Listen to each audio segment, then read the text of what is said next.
ಈಗ ನಮ್ಮನ್ನಾಳುವ ಶಾಸಕರುಗಳು ಕಷ್ಟಪಡ್ತಾ ಇರೋದನ್ನ ತೋರಿಸ್ತೀವಿ ನೋಡಿ. ತಮ್ಮ PAಗಳನ್ನ ಮುಂದ್ಬಿಟ್ಟು ಶಾಸಕರು ಮಾಡ್ತಾ ಇರೋ ಗನಂದಾರಿ ಕೆಲಸ ಏನ್ ಗೊತ್ತಾ? ಬನ್ನಿ ನೋಡೋಣ. ಗ್ಯಾಸ್ ಸಿಗ್ತಿಲ್ಲ, ಹೊಟ್ಟೆಪಾಡು, ಕಂಗೆಟ್ಟ ಆಟೋ ಚಾಲಕರ ಕಣ್ಣೀರು. ವಿಧಾನಸೌಧದಲ್ಲಿ IPL ಟಿಕೆಟ್ಗೆ ಶಾಸಕರ PAಗಳು ದುಂಬಾಲು. ಇಲ್ಲಿ ನೋಡಿ, ಈ ದೃಶ್ಯಗಳನ್ನೊಮ್ಮೆ ನೋಡಿ. ಅಲ್ಲೆಲ್ಲೋ ಗಲ್ಫ್ನಲ್ಲಿ ಯುದ್ಧ ನಡೆಯುತ್ತಿದ್ರೆ ಇಲ್ಲಿ ಬಡ ಆಟೋ ಚಾಲಕರು ಸುಡುವ ಬಿಸಿಲಿನಲ್ಲಿ ಆಟೋ ಗ್ಯಾಸ್ಗಾಗಿ ಕಿಲೋಮೀಟರ್ ಗಟ್ಟಲೆ ಕ್ಯೂ ನಿಂತಿದ್ದಾರೆ. ಗ್ಯಾಸ್ ಸಿಗದಿದ್ರೆ ಹೊಟ್ಟೆಗೆ ಏನು ಮಾಡೋದು, ಹೆಂಡತಿ ಮಕ್ಕಳನ್ನ ಹೇಗೆ ಸಾಕೋದು ಅನ್ನೋ ಆತಂಕ ಇವರ ಕಣ್ಗಳಲ್ಲಿ ಕಾಣ್ತಿವೆ.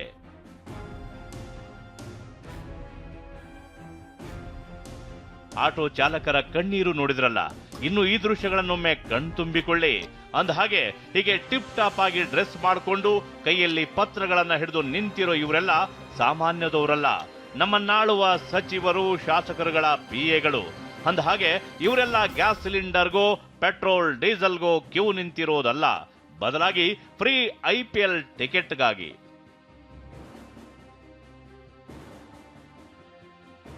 ವೋಟ್ ಹಾಕಿ ತಮ್ಮನ್ನ ಆಯ್ಕೆ ಮಾಡಿದ ಜನಸಾಮಾನ್ಯರು ಹೀಗೆ ಬಿಸಿಲು, ಗಾಳಿ, ಮಳೆ ಅನ್ನದೇ ಬದುಕಿನ ಬಂಡಿ ನಡೆಸೋದಕ್ಕೆ ಕಷ್ಟ ಪಡ್ತಾ ಇದ್ರೆ, ಇತ್ತ ಶಾಸಕರು ಎನಿಸಿಕೊಂಡಿರೋರು ಪುಗ್ಸೆಟ್ಟೆ IPL ಟಿಕೆಟ್ಗಾಗಿ ತಮ್ಮ PAಗಳನ್ನ ಕಳಿಸಿದ್ದಾರೆ. ನಾಳೆ ಬೆಂಗಳೂರಿನ ಚಿನ್ನಸ್ವಾಮಿ ಸ್ಟೇಡಿಯಂನಲ್ಲಿ RCB ಹಾಗೂ ಚೆನ್ನೈ ತಂಡದ ನಡುವೆ ಹೈ ವೋಲ್ಟೇಜ್ ಪಂದ್ಯ ನಡೆಯಲಿದ್ದು, ಇವತ್ತು ಸ್ಪೀಕರ್ ಆಪ್ತ ಕಾರ್ಯದರ್ಶಿ ಕಚೇರಿಯಲ್ಲಿ ಶಾಸಕರಿಗೆ ಉಚಿತವಾಗಿ ತಲಾ 3 ಟಿಕೆಟ್ ವಿತರಿಸಲಾಯಿತು. ಶಾಸಕರ ಪರವಾಗಿ ಅವರ PAಗಳು ಕ್ಯೂ ನಿಂತು ಟಿಕೆಟ್ ಪಡ್ಕೊಂಡ್ರು.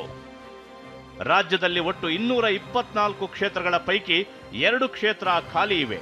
ಹೀಗಾಗಿ 222 ಶಾಸಕರ ಪೈಕಿ 215 ಶಾಸಕರಿಗೆ IPL ಟಿಕೆಟ್ ವಿತರಣೆ ಮಾಡಲಾಗಿದೆ. ಒಬ್ಬರಿಗೆ 3 ಟಿಕೆಟ್ ಎಂಬಂತೆ ಒಟ್ಟು 645 ಟಿಕೆಟ್ ಹಂಚಿಕೆ ಆಗಿದೆ. ಬಿಜೆಪಿ ಶಾಸಕರಾದ ರವಿ ಸುಬ್ರಹ್ಮಣ್ಯ, ಸುರೇಶ್ ಕುಮಾರ್, ಇನ್ನು ಶಾಸಕರ PAಗಳು IPL ಟಿಕೆಟ್ ಪಡೆದಿದ್ದನ್ನ ಬಿಜೆಪಿ ನಾಯಕರು ಖಂಡಿಸಿದ್ದಾರೆ. 100 ಕೋಟಿ ಖರ್ಚು ಮಾಡಿಕೊಂಡು ಶಾಸಕರಾಗಿ ಬಂದವರು IPL ಟಿಕೆಟ್ 2 ಕೋಟಿ ಅಂತ ಭಿಕ್ಷೆ ಬೇಡ್ತಾರಲ್ಲ, ಇವರಿಗೆ ನಾಚಿಕೆ ಹಾಕಬೇಕು ಅಂತ ನಾನು ಬಯಸ್ತೀನಿ. ಇದು ಯಾವುದೇ ಜನಪ್ರತಿನಿಧಿ ಮಾಡಬಾರ್ದು. ಬೇರೆ ರೀತಿಯಲ್ಲಿ ನನ್ನ ಕ್ಷೇತ್ರಕ್ಕೆ ಅಥವಾ ಯಾವುದೋ ಒಬ್ಬ ವ್ಯಕ್ತಿಗೆ ಏನಾದ್ರು ಸಹಕಾರಗಳು ವಿದ್ಯೆಯಲ್ಲಿ, ಆರೋಗ್ಯದಲ್ಲಿ ಮತ್ತೊಂದು ಮಾಡುವಂಥದ್ದು ಬೇಕಾದರೆ ಭಿಕ್ಷೆ ಬೇಡಲಿ. ನಾನಂತೂ ಟಿಕೆಟ್ ತೊಗೊಂಡಿಲ್ಲ. ನಾನು ಎಲ್ಲರಿಗೂ ಹೇಳುವಂಥದ್ದು, ನಿಮಗೆ ಕಳೆದ 20-30 ವರ್ಷದಿಂದ 1 ಟಿಕೆಟ್ ಮಾತ್ರ ಬರುತ್ತೆ. 1+1 ಏನೋ ಕೊಡ್ತಾರೆ. ಎಕ್ಸ್ಟ್ರಾ ಏನೇ ಬೇಕಾದರೂ ದುಡ್ಡು ಕೊಟ್ಟು ತೊಗೊಳ್ಳಿ. ನೀವು ಫ್ರೀಯಾಗಿ ತೊಗೊಬೇಡಿ, ದುಡ್ಡು ಕೊಟ್ಟು ತೊಗೊಳ್ಳಿ. ನಿಮಗೊಂದು ಫ್ರೀ ಕೊಡ್ತಾರೆ, ಅದನ್ನು ಯೂಸ್ ಮಾಡಿ. ಉಳಿದದ್ದೆಲ್ಲನೂ ಕೂಡ ನೀವು ತಗೋಬೇಕಾದ್ರೆ ದುಡ್ಡು ಕೊಟ್ಟು ತಗೊಳ್ಳಿ. ಟಿಕೆಟ್ ತಗೊಳ್ಳೋದು ತಪ್ಪಲ್ಲ, ಬಟ್ ಅವ್ರು ಕೇಳಿದಂಥ ಪದ್ಧತಿ ಸಾಮಾನ್ಯ ಜನರು ಕೂಡ ಕುಂತು ನೋಡೋದು ಅವು ತಪ್ಪು. ಯಾಕಂದ್ರೆ ಈ ಕೆಲವೊಂದು ಜನ ಕೊಡ್ತಾರ ಅಂತಂದ್ರೆ ಅಲ್ಲಂತೂ ಸಿಗಂಗಿಲ್ಲ, ಇಲ್ಲೇ ಸಿಗಂತ ಹೋಗಿ ನಿಂತಿರ್ತಾರೆ. ಅದಕ್ಕೆ ತಪ್ಪನಂಗಿಲ್ಲ. ಟಿಕೆಟ್ ಕೊಡೋದು ಸರ್, ಕೆಲವೊಂದು MLAಗಳಿಗೆ ಫ್ರೀ ಹಾಸ್ಪಿಟ್ಲ್ಗಳು, ಕೆಲವೊಂದು ಸವಲತ್ತು ಬಳಸೋರಿಗೆ ತಪ್ಪಂತ ಹೇಳಂಗಿಲ್ಲ.